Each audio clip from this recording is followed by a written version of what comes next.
ಮಕ್ಕಳೇ, ನಾವು ಇಂದಿನ ತರಗತಿಯಲ್ಲಿ ಒಂದು ಸಂಖ್ಯಾ ಸುಳಿವಿನ ಸಹಾಯದಿಂದ ಗಾದೆ ಹುಡುಕಿ ಬರೆಯೋಣ ಎಂಬುದರ ಬಗ್ಗೆ ನಾವು ಇಂದಿನ ತರಗತಿಯಲ್ಲಿ ಅಭ್ಯಾಸ ಮಾಡಿದ್ದೇವೆ ಮಕ್ಕಳೇ.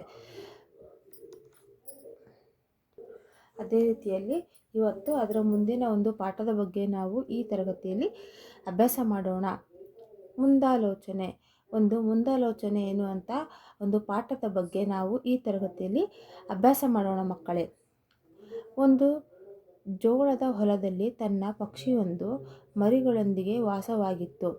ಅದು ತಾನು ಆಹಾರ ತರಲು ದಿನ ಹೊರಗೆ ಹೋಗುವಾಗ ಮಕ್ಕಳಿಗೆ ಹೀಗೆ ಹೇಳುತ್ತಿತ್ತು. ಅಂದರೆ ಒಂದು ಜೋಳದ ಹೊಲದಲ್ಲಿ ಏನು ಮಾಡ್ತಿತ್ತು, ಒಂದು ಪಕ್ಷಿಯೊಂದು ಮರಿಗಳೊಂದಿಗೆ ವಾಸವಾಗಿತ್ತು. ಅದು ತಾನು ಆಹಾರ ತರಲು ದಿನ ಏನು ಮಾಡ್ತಿತ್ತು, ಹೊರಗೆ ಹೋಗುತ್ತಿತ್ತು. ಮಕ್ಕಳಿಗೆ ಏನಂತ ಹೀಗೆ ಹೇಳುತ್ತಿತ್ತು, ಮನೆಯಿಂದ ಹೊರಗೆ ಕಾಣಿಸಿಕೊಳ್ಳಬೇಡಿ. ಅಂದರೆ ಆ ಒಂದು ಮರಿಗಳು ಸಣ್ಣ ಒಂದು ಮರಿಗಳಾಗಿರೋದರಿಂದ ಮನೆಯಿಂದ ಹೊರಗೆ ಕಾಣಿಸಿಕೊಳ್ಳಬೇಡಿ ಎನ್ನುವಂಥ ಆ ತಾಯಿಯಾದ ಪಕ್ಷಿ ಮಕ್ಕಳಿಗೆ ತನ್ನ ಹೇಳುತ್ತಿತ್ತು. ಹಾಗೆಯೇ ಹತ್ತಿರದಲ್ಲಿ ಯಾರಾದರೂ ಏನಾದರೂ ಮಾತಾಡಿಕೊಂಡರೆ ನನಗೆ ತಿಳಿಸಿ ಅಂತಂದರೆ, ಹತ್ತಿರದಲ್ಲಿ ಯಾರಾದರೂ ಏನಾದರೂ ಮಾತಾಡಿಕೊಂಡ್ರೆ ನನಗೆ ಹೇಳ್ರಿ ಅಂತ ಆ ತಾಯಿ ಪಕ್ಷಿ ಹೇಳುತ್ತೆ ಮಕ್ಕಳಿಗೆ ಎಂದು ತನ್ನ ಮರಿಗಳಿಗೆ ಹೇಳಿ ಹೋಗುತ್ತಿತ್ತು. ಅದೇ ರೀತಿಯಲ್ಲಿ ಒಂದು ದಿನ ತಾಯಿ ಪಕ್ಷಿ ಹೊರಗೆ ಹೋಗಿದ್ದಾಗ ಹೊಲದ ರೈತ ಅವನ ಮಗ ಮಾತನಾಡ್ತಿದ್ದರು. ಅಂತಂದರೆ ಏನು ಮಾಡ್ತಿದ್ರು, ತನ್ನ ತಾಯಿ ಪಕ್ಷಿ ಹೊರಗೆ ಹೋಗಿದ್ದಾಗ ಹೊಲದ ರೈತ ಮತ್ತು ಅವನ ಮಗ ಮಾತಾಡಿಕೊಳ್ಳುತ್ತಿದ್ದರು. ರೈತ, ನೋಡು, ನಾಳೆ ಜೋಳವನ್ನು ಕೊಯ್ಯೋಣ ಅಂತಂದರೆ ನಾಳೆ ಒಂದು ಜೋಳವನ್ನು ಕೊಯ್ಯೋಣ, ನೆರೆಯವರಿಗೆ ಹೇಳು ಅಂತಂದರೆ ಜೋಳ ಬಂದಿದೆ ಕೊಯ್ಯೋಣ, ಕೆಲಸದವ್ರಿಗೆ ಹೇಳು ಅಂದರೆ ಬೇರೆಯವರಿಗೆ ಹೇಳು ಎಂದನು. ರೈತನ ಮಾತನ್ನು ಮರಿಗಳು ತಾಯಿಗೆ ಹೇಳಿದವು. ಅಂತಂದರೆ ಆ ರೈತ ಮಾತನಾಡಿದ್ದನ್ನು ಆ ಮರಿಗಳು ಕೇಳಿಸಿಕೊಂಡು ಏನು ಮಾಡಿದವು ಮಕ್ಕಳೇ, ಆ ಒಂದು ತಾಯಿಗೆ ಆ ಮರಿಗಳು ಹೇಳಿದವು. ಅದಕ್ಕೆ ತಾಯಿ ಪಕ್ಷಿಯು ಹೆದರಬೇಡಿ ಮಕ್ಕಳೇ, ಅಂದರೆ ಆ ತಾಯಿ ಪಕ್ಷಿ ಏನು ಮಾಡುತ್ತೆ, ಮಕ್ಕಳಿಗೆ ಧೈರ್ಯ ತುಂಬುತ್ತೆ. ಏನಂತ, ಹೆದರಬೇಡಿ ಮಕ್ಕಳೇ, ನಾಳೆ ಅವರು ಜೋಳ ಕೊಯ್ಯುವುದಿಲ್ಲ ಎಂದಿತ್ತು. ಅಂತಂದರೆ ನಾಳೆ ಕೊಯ್ಯುವುದಿಲ್ಲ ಅಂತ ಮರಿಗಳಿಗೆ ತಾಯಿ ಹೇಳಿತ್ತು. ಅದೇ ರೀತಿಯಲ್ಲಿ ಮುಂದಿನ ಜೋಳ ಕೊಯ್ಯಲು ಯಾರೂ ಬರಲಿಲ್ಲ.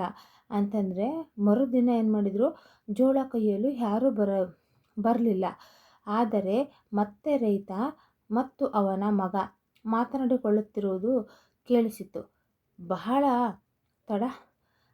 ತಡವಾಗುತ್ತಿದೆ, ನಮ್ಮ ಬಂಧುಗಳಿಗೆ ಕರೆಯುತ್ತೇನೆ. ಅಂತಂದರೆ ಜೋಳ ಕೊಯ್ಯಲು ತಡವಾಗುತ್ತಿದೆ, ಅದಕ್ಕೋಸ್ಕರ ನಮ್ಮ ಬಂಧುಗಳನ್ನು ಕರೆಯುತ್ತೇನೆ ಅಂತ ಆ ರೈತ ಮಾತಾಡ್ತಿದ್ದಾನೆ, ಹೊಲದ ರೈತ.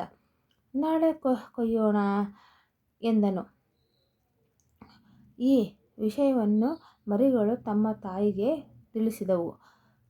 ಆಗಲೂ ತಾಯಿ ಪಕ್ಷಿಯು ಹೆದರಬೇಡಿ ಮಕ್ಕಳೇ, ಅಂದರೆ ಆ ತಾಯಿ ಪಕ್ಷಿ ಏನು ಮಾಡುತ್ತೆ, ಮಕ್ಕಳಿಗೆ ಮತ್ತೆ ಹೇಳುತ್ತೆ ಹೆದರಬೇಡಿ ಮಕ್ಕಳೇ ಅಂತ. ಅವರು ನಾಳೆಯೂ ಜೋಳ ಕೊಯ್ಯುವುದಿಲ್ಲ ಎಂದಿತ್ತು.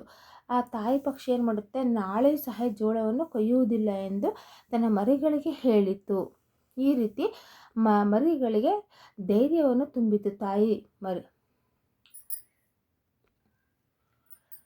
ಅದೇ ರೀತಿಯಲ್ಲಿ ಹಾಗೆಯೇ ಆಯಿತು. ಆಗ ರೈತನು ತನ್ನ ಮಗನಿಗೆ, ಬೇರೆಯವರನ್ನು ನಂಬಿದರೆ ಆಗುವುದಿಲ್ಲ, ನಾಳೆ ಬೆಳಿಗ್ಗೆ ನಾವಿಬ್ಬರೂ ಕೂಡಿ ಜೋಳವನ್ನು ಕೊಯ್ಯೋಣ ಎಂದನು. ಈ ವಿಷಯ ಕೇಳಿದ ತಾಯಿ ಪಕ್ಷಿಯು, ಹಾಗಾದರೆ ನಾಳೆ ಅವರು ಜೋಳವನ್ನು ಕುಯ್ದೇ ಕುಯ್ಯುತ್ತಾರೆ, ಆದ್ದರಿಂದ ನಾವು ಬೇರೆ ಕಡೆಗೆ ಹೋಗೋಣ ಎಂದು ಹೇಳಿತು. ಅಂತಂದರೆ ರೈತ ಏನು ಮಾಡ್ತಾನೆ, ಬೇರೆಯವರನ್ನು ಕಾದ್ರೆ ನಮ್ಮ ಕೆಲಸ ಆಗಲ್ಲ ಅಂತೇಳ್ಬಿಟ್ಟು ಆ ಒಂದು ರೈತ ಮತ್ತು ಮಗ ಇಬ್ಬರು ಸೇರಿ ನಾಳೆ ತನ್ನ ಜೋಳ ಹೊಲವನ್ನು ನಾವೇ ಕೊಯ್ಯೋಣ ಎಂದು ಮಾತನಾಡಿದ ವಿಷಯವನ್ನು ಕೇಳಿದಂಥ ಆ ಒಂದು ತಾಯಿ ಪಕ್ಷಿ ಮರಿಗಳಿಗೆ, ನಾವು ನಾಳೆ ಬೇರೆ ಕಡೆ ಹೋಗೋಣ ಎಂದು ತನ್ನ ಮರಿಗಳಿಗೆ ಹೇಳುವುದನ್ನು ನಾವು ಕಾಣುತ್ತೇವೆ ಮಕ್ಕಳೇ. ಈಗ ನಾವು ಅದರ ಒಂದು ಸರಿಯಾದ ಉತ್ತರಕ್ಕೆ ಸರಿ ಗುರುತು ಹಾಕಿರಿ ಎಂಬುದನ್ನು ಒಂದು ಕ್ವಶನ್ ಆನ್ಸರ್ಸ್ ಬಗ್ಗೆ ನಾವು ಮುಂದಾಲೋಚನೆಯ ಪಾಠದ ಒಂದು ಬಿಟ್ಟ ಸ್ಥಳದ ಬಗ್ಗೆ ನಾವು ನೋಡೋಣ ಮಕ್ಕಳೇ. ಗೀಜಗ ಡ್ಯಾಶ್ ಹೊಲದಲ್ಲಿ ವಾಸವಾಗಿತ್ತು ಅಂತಂದರೆ ಮಕ್ಕಳೇ, ಯಾವ ಹೊಲದಲ್ಲಿ ವಾಸವಾಗಿತ್ತು? ರಾಗಿ, ಹತ್ತಿಯ, ಜೋಳದ, ತೊಗರಿಯ.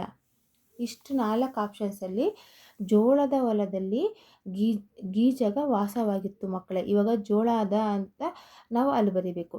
ಎರಡನೇದು, ರೈತನು ತನ್ನ ಮಗನಿಗೆ 2ನೇ ಸಂದರ್ಭದಲ್ಲಿ ಬೆಳೆ ಕೊಯ್ಯಲು ಇವರನ್ನು ಕರೆ ಎಂದನು. ಇದಕ್ಕೆ ನಾವು ಬಂಧು ಬಳಗವನ್ನು ಕರೆ ಎಂದನು. ರೈತನು ಮಗನಿಗೆ ನಾಳೆ ಬೆಳಿಗ್ಗೆ ನಾವಿಬ್ಬರು ಕೊಯ್ಯೋಣ ಎಂದು ಹೇಳಲು ಕಾರಣ ಏನಾಯಿತು ಅಂತಂದರೆ, ಬೇರೆಯವರನ್ನು ನಂಬಿದರೆ ಕೆಲಸವಾಗದು ಅಥವಾ ಬೇರೆಯವರು ಬೆಳೆಯನ್ನು ಹಾಳು ಮಾಡುತ್ತಾರೆ, ಬೇರೆಯವರು ಬೆಳೆಯನ್ನು ಕದಿಯುತ್ತಾರೆ, ಕೂಲಿ ಉಳಿಯುತ್ತದೆ. ಇದರಲ್ಲಿ ಸರಿಯಾದ ಉತ್ತರ ಬೇರೆಯವರನ್ನು ನಂಬಿದರೆ ಕೆಲಸವಾಗದು. ಇದು ಕರೆಕ್ಟಾದ ಉತ್ತರ. ಗೀಜಗವು ಆಹಾರ ತರಲು ಹೋಗುವಾಗ ತನ್ನ ಮರಿಗಳಿಗೆ ಹೀಗೆ ಹೇಳುತ್ತಿತ್ತು. ಯಾವ ರೀತಿ ಹೇಳಿ ಹೋಗುತ್ತಿತ್ತು?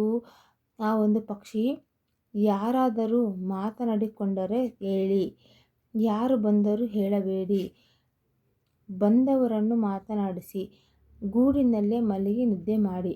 ಇಷ್ಟರಲ್ಲಿ ಇದಕ್ಕೆ ಸರಿಯಾದ ಒಂದು ಉತ್ತರ ಅಂದರೆ, ಯಾರಾದರೂ ಮಾತನಾಡಿಕೊಂಡರೆ ಹೇಳಿ ಎಂದು ಆ ಒಂದು ಮರಿ, ಆ ಒಂದು ತಾಯಿ ಮಕ್ಕಳಿಗೆ ಹೇಳಿತು. ಅದೇ ರೀತಿಯಲ್ಲಿ ನೆಕ್ಸ್ಟ್, ಕೆಳಗಿನ ಪ್ರಶ್ನೆಗಳಿಗೆ ಯೋಚಿಸಿ ಉತ್ತರಿಸಿ ಅಂತ ಕೊಟ್ಟಿದ್ದಾರೆ ಮಕ್ಕಳೇ. ಇಲ್ಲಿ ರೈತ ಅಥವಾ ಗೀಜಗನ ಜಾಗದಲ್ಲಿ ನೀನಿದ್ದರೆ ಏನು ಮಾಡುತ್ತಿದ್ದೆ ಅಂತ ಕೇಳಿದ್ದಾರೆ ಕ್ವಶನ್ನು. ಅಂದರೆ ರೈತ ಒಂದು ಗೀಜಗನ ಜಾಗದಲ್ಲಿ ನೀನಿದ್ದರೆ ಏನು ಮಾಡುತ್ತಿದ್ದೆ ಅಂತ ಕ್ವಶನ್ನು. ಅಂತಂದರೆ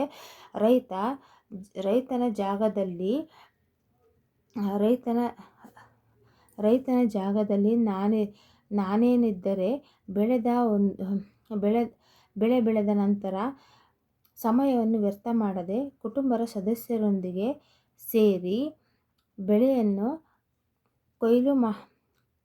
ಕೊಯ್ದು ಮಾಡುವಾಗ ಹಕ್ಕಿಗಳಿಗಾಗಿ ಸ್ವಲ್ಪ ಜೋಳದ ಬೆಳೆಯನ್ನು ಆಹಾರಕ್ಕಾಗಿ ಇಟ್ಟು ಉಳಿದಿದ್ದನ್ನೆಲ್ಲ ನಾನು ಕಟಾವು ಮಾಡುತ್ತಿದ್ದೇನೆ ಎಂಬುದನ್ನಾಗಿ ಹೇಳುತ್ತದೆ ಮಕ್ಕಳೇ. ಅದೇ ರೀತಿಯಲ್ಲಿ ಎರಡನೇ ಒಂದು ಕ್ವಶನ್ನು, ಕಥೆಯಲ್ಲಿ ನಿನಗಿಷ್ಟವಾದಂಥ ಪಾತ್ರ ಅಥವಾ ಸನ್ನಿವೇಶವನ್ನು ಕುರಿತು ಬರೆಯಿರಿ ಅಂತ ಕೊಟ್ಟಿದ್ದಾರೆ ಮಕ್ಕಳೇ. ಯಾವುದಾದ್ರೂ ಈ ಒಂದು ಮುಂದಾಲೋಚನೆಯ ಒಂದು ಪಾಠದಲ್ಲಿ, ಒಂದು ಕಥೆಯಲ್ಲಿ ನಿಮಗೆ ಯಾವುದಾದ್ರೂ ಒಂದು ಸನ್ನಿವೇಶವಾಗಿರ್ಬೋದು, ಪಾಠವಾಗಿರ್ಬೋದು, ಯಾವುದಾದ್ರೂ ಒಂದು ಬಗ್ಗೆ ನಿಮಗೆ ಬರೀಬೇಕು ಮಕ್ಕಳೇ. ನನಗೆ ಈ ಕಥೆಯಲ್ಲಿ ಇಷ್ಟವಾದ ಒಂದು ಪಾತ್ರ ಎಂದರೆ ತಾಯಿ ಪಕ್ಷಿ ಪಾತ್ರ. ಆಯಿತಾ?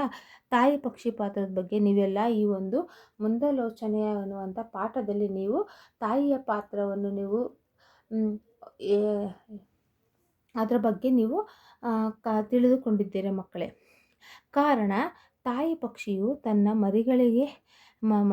ಮರಿಗಳಿಗೆ ಜಾಗೃತವಾಗಿರುವಂತೆ ಪ್ರತಿದಿನ ಹೇಳಿ ಮರಿಗಳಿಗೆ ಆಹಾರವನ್ನು ತರಲು ಹೋಗುತ್ತಿತ್ತು. ಮರಿಗಳಿಗೆ ಧೈರ್ಯವಾಗಿರುವುದನ್ನು ಕಲಿಸಿಕೊಡುತ್ತಿತ್ತು. ರೈತರು ಹೊಲದಲ್ಲಿ ಮಾತನಾಡುವಂಥ ವಿಷಯವನ್ನು ತಿಳಿಸಲು ಮರಿಗಳಿಗೆ ತಿಳಿಸುತ್ತಿತ್ತು. ಹೀಗೆ ಮರಿಗಳ ತಾಯಿ ಪಕ್ಷಿಯ ಮಾತಿನಂತೆ ಸಹಕರಿಸಿದ್ದರಿಂದಾಗಿ ಹೆಚ್ಚು ದಿನಗಳ ಕಾಲ ಆ ಹೊಲದಲ್ಲಿ ವಾಸಿಸಲು ಅನುಕೂಲಕರವಾಗಿತ್ತು. ಹೀಗೆ ಈ ಕಥೆಯಲ್ಲಿ ಒಂದು ಪಕ್ಷಿ ತಾಯಿಯ ಒಂದು ಪಾತ್ರ ಎಷ್ಟು ಅರ್ಥಗರ್ಭಿತವಾಗಿತ್ತು ಎಂಬುದನ್ನಾಗಿ ನಾವು ಈ ಒಂದು ಕಥೆಯ ಅಥವಾ ಪಾಠದ ಮೂಲಕ ನಾವು ಈ ಒಂದು ತರಗತಿಯಲ್ಲಿ ಅಭ್ಯಾಸ ಮಾಡಿದ್ದೇವೆ ಮಕ್ಕಳೇ. ನಿಮಗೆ ಈ ಒಂದು ಕ್ಲಾಸ್ ತರಗತಿಯಲ್ಲಿ ಈ ಒಂದು ಮುಂದಾಲೋಚನೆಯ ಪಾಠ ಇಷ್ಟವಾಗಿದ್ದಲ್ಲಿ ಪ್ಲೀಸ್ ಸಬ್ಸ್ಕ್ರೈಬ್ ಮಾಡಿ, ಶೇರ್ ಮಾಡಿ, ಕಮೆಂಟ್ ಮಾಡಿ, ಮೇಲೆ ಕಾಣುವಂಥ ಬೆಲ್ ಐಕನ್ನು ತಪ್ಪದೆ ಪ್ರೆಸ್ ಮಾಡಿ ಮಕ್ಕಳೇ. ಧನ್ಯವಾದಗಳು.